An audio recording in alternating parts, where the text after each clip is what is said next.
नमस्कार, सत श्री अकाल, आदाब। आज की इस क्लास में हम बात करेंगे पेडिग्री के बारे में। और जैसा कि हम सभी को पता है, पेडिग्री बेसिकली कौन से डिसऑर्डर पर अप्लाई होती है, केवल और केवल मेंडेलियन डिसऑर्डर पे। तो आज हम बेसिकली इसी के बारे में बात करेंगे कि जो मेंडेलियन डिसऑर्डर है उसके कितने टाइप्स होते हैं और उन्हें हम पेडिग्री में कैसे एनालाइज कर सकते हैं। तो हमारे पास मेंडेलियन डिसऑर्डर के बेसिकली दो टाइप होते हैं, एक होता है ऑटोसोमल और दूसरा होता है सेक्स लिंक्ड।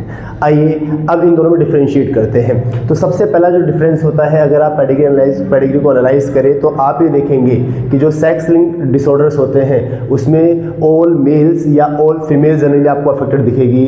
किसी भी जनरेशन के अंदर या तो सारे के सारे मेल्स अफेक्टेड होंगे या फिर सारे के सारे फीमेल्स अफेक्टेड होंगे, जैसा कि आप यहाँ देख पा रहे हैं। ठीक है, वैसे अगर हम बात करें ऑटोसोमल में, तो ऑटोसोमल जो डिसऑर्डर्स होते हैं इसके फर्दर दो टाइप होते हैं, एक होता है ऑटोसोमल रिसेसिव और एक होता है ऑटोसोमल डोमिनेंट। अब क्वेश्चन ये है कि इन दोनों में डिफरेंशिएट कैसे करें। तो अगर आप ऑटोसोमल रिसेसिव और ऑटोसोमल डोमिनेंट में डिफरेंशिएट करना चाहते हैं तो इन दोनों में जो सबसे प्यारा पॉइंट होता है वो ये होता है कि जो ऑटोसोमल डोमिनेंट होगा उसके अंदर आपको कोई ना कोई पेरेंट्स अफेक्टेड जरूर दिखेगा। जैसे अगर आप इस पेडिग्री को एनालाइज करें, इस केस में ये फादर है और ये मदर, यहाँ पे फादर क्या है, अफेक्टेड है इस जनरेशन के अंदर। वैसे अगर आप नेक्स्ट जनरेशन को देखें तो यहाँ मदर अफेक्टेड है।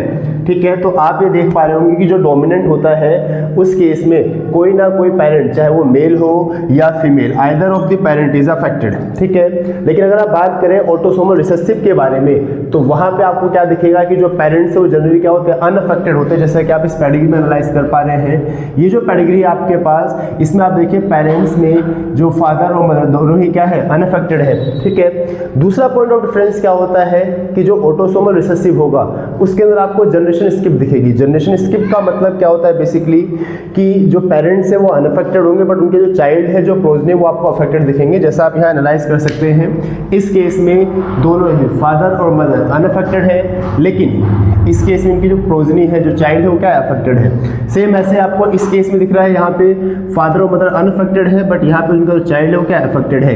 तो यानी अगर आपको ऑटोसोमल रिसेसिव और ऑटोसोमल डोमिनेंट में डिफरेंशिएट करना है तो सबसे पहले आप क्या देखेंगे कि जो पेरेंट्स है उनमें से कोई अफेक्टेड है या नहीं।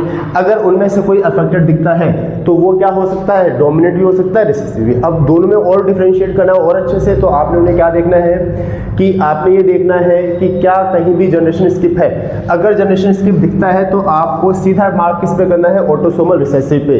अगर जनरेशन स्किप नहीं है और दोनों में से कोई एक पेरेंट अफेक्टेड है तो इसका मतलब वो फाइनली क्या होगा, ऑटोसोमल डोमिनेंट। और सेम ऐसे ही अगर मान लीजिए किसी पेडिग्री के अंदर सारे के सारे मेल्स या सारे के सारे फीमेल्स अफेक्टेड है तो वो हमेशा क्या होगा, सेक्स लिंक्ड। ठीक है, तो ऐसी और भी इंफॉर्मेटिव वीडियोस के लिए हमारे चैनल को सब्सक्राइब करना ना भूलें। फिर मिलते हैं आपसे, मुलाकात होगी नेक्स्ट वीडियो में। जब तक के लिए जय हिंद।